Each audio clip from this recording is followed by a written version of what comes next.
સહકારી ક્ષેત્રમાં મેન્ડેટ પદ્ધતિને લઈ દિલીપ સંઘાણીથી વિપરીત જયેશ રાદડિયાનું મોટું નિવેદન.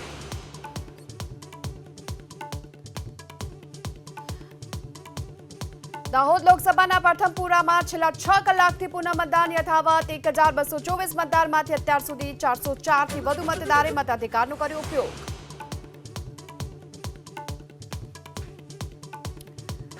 કાળઝાળ ગરમીની વચ્ચે હવે જળ સંકટના એંધાણ. હાલમાં જળાશયમાં માત્ર 20.49% જળ સંગ્રહ, તો રાજ્યના 207 ડેમમાં 44%થી વધુ પાણીનો જથ્થો.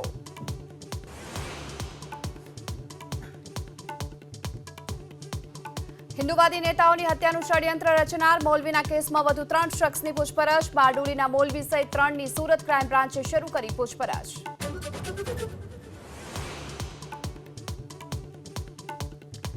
અમદાવાદના નરેન્દ્ર મોદી સ્ટેડિયમમાં ગુજરાત અને ચેન્નઈની ચાલુ મેચે સમયે મેદાનમાં ઘૂસ્યો ધોનીનો ફેન. ભાવનગરના જય જાની નામના ચાહકને પોલીસે ઝડપ્યો.